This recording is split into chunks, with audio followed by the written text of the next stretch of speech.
Buenas noches. Capitalismo revolucionario responde. Y un tema que me estuvieron preguntando, que vamos a tratar en un video corto, es la diferencia fundamental que hay entre el liberalismo y el neoliberalismo. Terrible, ¿cierto? El, este es un fenómeno que tiene que ver con la historia de la economía. Y es que, bueno, durante el siglo XIX y finales del siglo XVIII todos sabemos que se da la revolución industrial, los movimientos más liberales en lo político y en lo económico tienen ciertos triunfos en, en Occidente en general, y tenemos un sistema económico mundial donde los estados son muy pequeños, el gasto público es muy bajo, el, la moneda internacional son patrones metálicos, el oro, la plata. Entonces, como todas las monedas están basadas en metal, el dinero mundial es el metal en sí. Los estados pueden imprimir, pero al final lo que se transporta de un lado a otro es oro y plata, y por lo tanto hay una equivalencia en cuanto a los intercambios mundiales. Los aranceles de mercancías son muy bajos, el comercio prospera y el capitalismo comienza a, a tener su maduración, ¿no es cierto? No hay prohibición de sustancias, no hay regulación de sustancias, no hay regulaciones mercantiles y comerciales mayores, cosas muy pequeñas, ¿no es cierto? A finales del siglo XIX ya la esclavitud comienza a desaparecer en distintas partes de Occidente, y con eso entonces vamos viendo cómo el capitalismo está madurando. Pero a principios del siglo XX en Occidente, principalmente desde la derecha, se comienza a perder esto y comienza a aparecer el Estado como mayor interventor en el ámbito económico, ¿no es cierto? Nos encontramos con la prohibición del alcohol, la prohibición de ciertas drogas, la prohibición del alcohol en Estados Unidos, muy bullada y seca, la prohibición de ciertas sustancias, la regulación de ciertas sustancias. Los banqueros privados se unen corporativistamente y establecen lo que va a ser los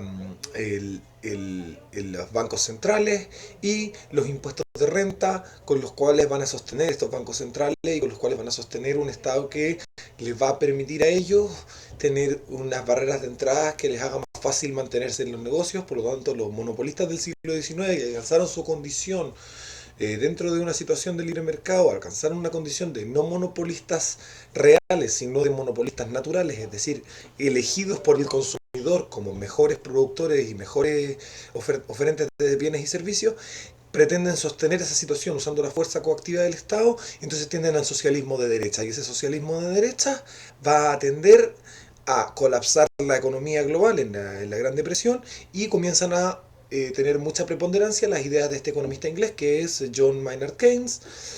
Con John Maynard Keynes se establecen una serie de instituciones mundiales. Los primeros en hacerlo son los nazis y los fascistas, y luego alrededor del mundo se comienza a establecer un nacionalismo monetario, es decir, el dinero ya no está anclado en general a patrones metálicos, o si está anclado tiene un anclaje débil, y lo que está es relacionado con la producción interna de los países. Comienzan los controles cambiarios, comienzan las políticas inflacionarias, las políticas expansivas de los gobiernos, y con eso entramos a una fase donde no hay capitalismo, sino que hay un sistema profundamente intervenido y profundamente administrado desde lo público, ¿no es cierto? Y como una planificación central con propiedad privada, ¿no es cierto? Son sistemas mixtos muy integrados en su mixtura. Bien, estos colapsan por su propia naturaleza durante los años 70, ¿no es cierto? En Chile tenemos la crisis de hiperinflación con Allende, que se venía proyectando desde Frei Montalva, pésimas políticas keynesianas. Tenemos en Estados Unidos, Nixon destruye la economía estadounidense, en Inglaterra el socialismo inglés, que era una versión keynesiana mucho más potente y mucho más socialista que la del resto de Occidente, también quiebra, comienzan a colapsar las economías por todas partes, y aparece un economista que viene con respuestas, y él, si bien en su inspiración ideológica es más genuinamente liberal, él se encuentra con un problema, ¿no es cierto? Tenemos todas estas instituciones, ¿no es cierto? Los bancos centrales están ahí, es muy difícil que vayan a salir, la, la banca, o sea, el dinero nacional, el nacionalismo monetario está ahí, difícilmente va a desaparecer. ¿Y cómo podemos hacer que podamos tener una economía más o menos liberal ya con esta situación que está establecida, ¿no es cierto? Entonces Milton Friedman, que es este economista, desarrolla un poco ciertas medidas paliativas del problema que ya venía siendo formado, que ya venía armado por el keynesianismo y otras políticas económicas nefastas que implementaron las potencias occidentales desde la Gran Depresión hasta los años 70 y 80. Entonces llamamos neoliberalismo a una cosa que de liberal no tiene nada, pero que sí intenta aminorar o suavizar desde el punto de vista liberal una hiperintervención estatal y un sobrecrecimiento del Estado y una sobreintervención pública de la economía y las principales características que tiene el neoliberalismo, ¿no es cierto? Es básicamente que el control de cambio desaparece, es decir, que los nacionalismos monetarios, sin controlar su cambio, las monedas internacionales van a tender a un equilibrio por temas de que si tú vendes en Japón, recibes yenes y solamente puedes comprar cosas japonesas con yenes, entonces en algún momento las balanzas, ¿no es cierto?, de exportaciones e importaciones, ¿no es cierto?, tienden a buscar un equilibrio. Y también lo otro que las caracteriza es que el Banco Central es independiente y tiene ciertas metas de inflación baja, ¿no es cierto?, de una inflación sostenida, pero controlada entre el 2 y el 5% normalmente. Vamos a ver cómo funciona el Banco Central Europeo, el Banco Central Chileno, cómo funciona la Reserva Federal actualmente, cómo funcionan también, ¿no es cierto?, el Fondo Monetario Internacional, la Banca Mundial, que tienen un funcionamiento hoy en día más moderado, más responsable si se quiere, pero no dejan de ser instituciones profundamente socialistas instauradas durante el keynesianismo.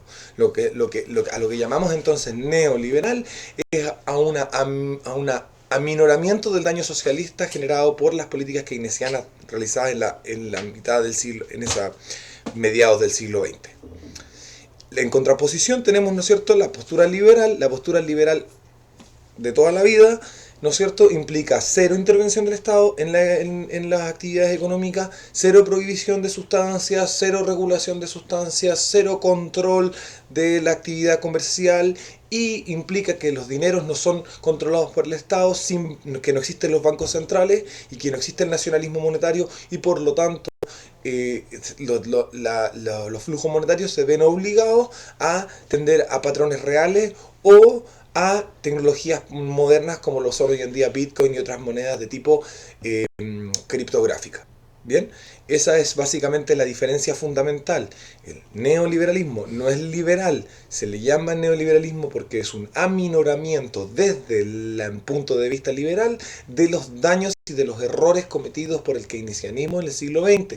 Y el liberalismo es más o menos lo que había en el siglo XIX, pero imaginado en esta época, ¿no es cierto? Y lo podemos ver en algunas partes. Suiza es un país bastante liberal, poca regulación comercial, muy poca regulación financiera, muy poco impuestos, claro, y eso permite que los capitalismos vayan madurando. El neoliberalismo no permite que los capitalismos vayan madurando, los mantiene más o menos cojos hasta que colapsan, como está sucediendo en hartas partes. Chile es un gran ejemplo, colapsan desde el punto de vista político porque ese funcionamiento cojo de los capitalismos neoliberales los hace estar en constante tensión producto de su mercantilismo inherente, es decir, de la prostitución entre política y los negocios.